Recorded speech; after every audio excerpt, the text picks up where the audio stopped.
हिमालय आदरणीय पूर्णाचार्य भुवई दादा, आदरणीय प्रज्ञावंत डॉक्टर लक्ष्मीकांत दादा, मोक्ष श्री विभूताई व ज्यांच्या कृपा छत्राखाली हा अभ्यास करण्याचा योग आज मला आलेला आहे ते म्हणजे ऋषीवर्य बापूसाहेब नगरकर व ज्यांच्या पुण्याने मला ही संधी मिळालेली आहे ते माझे वडील तीर्थरूप कैलासवासी अनुभव. नित्याच्या सवयीप्रमाणे आपला जो आता अध्याय चालू आहे तिसरा, आपण त्याच्या मंगलाचरणाच्या एक 3 ओळी आपण त्याच्या घेऊया.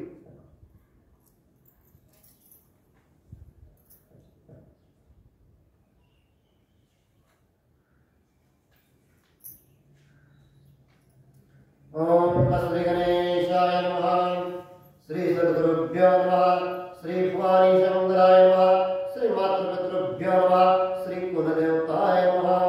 मागील अध्याय विस्तार करून वर्णिले विराट पुरुष सागर वर्णन आता सद्गुरुकृपाधन कथा सुरसुवदे पुढे श्री सच्चिदानंद स्वरूप परतम परात्पर ब्रह्मरूप सनातन पूर्ण पुरुष स्वरूप एक रूप से सर्वदा सर्वदा से पूर्ण संतत अनंत सर्वज्ञ सर्वंगत त्याज परिसर्वातीत सर्वरूप विभू असे हा नित्य निराकार नित्य निर्गुण नित्य साकार नित्य सगुण त्रिगुण जनित नसते गुण न पंचभौतिक अकृते ब्रह्मरूपता नित्य भिन्न परि विविध रूपे असे संपन्न तथा विविध जगते परिपूर्ण प्रकाश प्रक्रिया संपन्न असे जरी नित्य असे एक तरी तत्सत्ता असे विभिन्न पृथक तेही तयाचे नामरूप पृथक शिव विष्णू शक्ती आदी.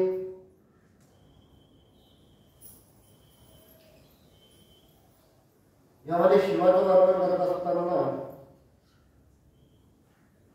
जो शिव आहे तो सर्वत्र तो व्यापलेला आहे.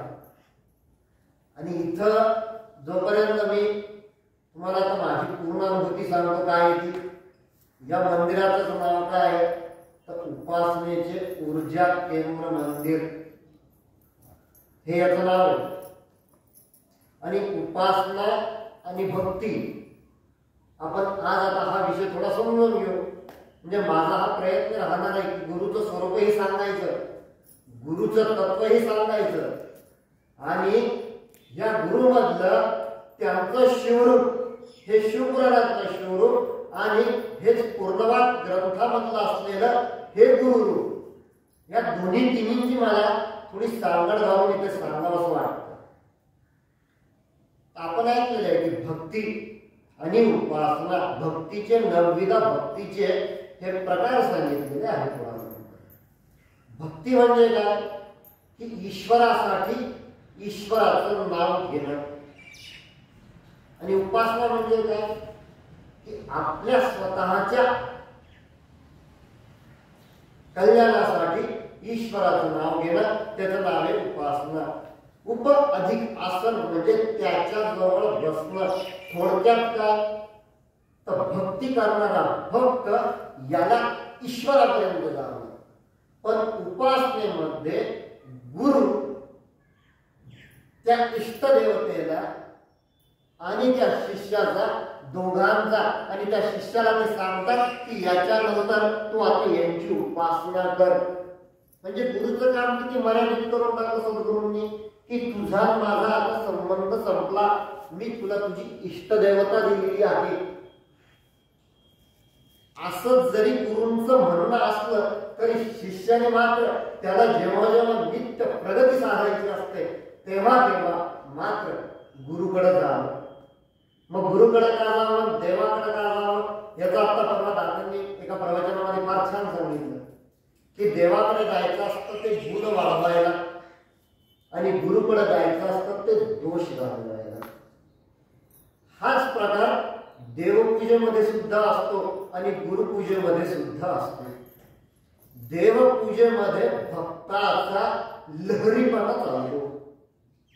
माझ काय देवाची पूजाच करायची ना करून कधी करायला सांगितली शास्त्रामध्ये दुपारी 12 वाजता. काय झालं इथं लहरीपणा आला. पण जेव्हा त्याला गुरुची पूजा करायची असते तेव्हा मग आपल्या दोष आपल्या चुका गुरु आपल्याला कटू शब्दात सांगत असतात, कारण गुरु जगात दोष पाहणारे 3 जण असतात. जगात दोष पाहणारे 3 जण असतात. पहिले असतात ते गुरु. का?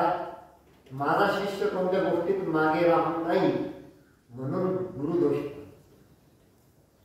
दुसरे दोष पाहत असतात ते आई वडील. का? माझा मुलगा मागे राहतो म्हणून. आणि तिसरं ते थोडंसं मजेशीर, त्याला आपण पत्नी म्हणू शकतो किंवा पती म्हणू शकतो. एकमेकांचे दोष का पाहतात? कारण या संसाराची रथाची दोन्ही चाक सोबत राहावे म्हणून ते एकमेकाला ते प्रोत्साहित करत असतात. म्हणून हे 3 जण जगामध्ये दोष पाहतात. आणि म्हणून उपासना करत असताना अधिक आसन तो देव आपल्यापर्यंत येतो. गुरु त्याची आणि आपली भेट घालून देतात. मी आता सांगितलं की तो प्रत्येक चराचर सृष्टीत तो व्यापलेला आहे. का बरं? आमच्या काकूंच्या अंतःकरणात सहज भाव आला की आज मी गंगा करण्याच्या काही ओळी इथं म्हणाव्या. काय देवाची कृपा आहे ही माझ्यावर. मी म्हणतो माझ्या गुरुने केलेली कृपा आहे. विषय कसे येत जातात. कालचा शिवाचं स्वरूप सांगितलेलं असताना ती कर्पूर गौर तिची असलेली कांता, त्याची असलेली ती कांती, ती शरीर कांती, त्याच्या भळी असलेला तो चंद्रगौर आणि मस्तकावरून वाहत असलेली ती गंगा. आणि ते गंगा अवतरण आज काकून इथं करून घेतलं. विषय कसा आहे? तुम्ही या गोष्टीकडे कोणत्या घटनेला बघतात मला माहित नाही, पण मी या गोष्टीकडे या घटनेने बघतोय की प्रत्येक ठिकाणी ईश्वराचं अस्तित्व हे असतं.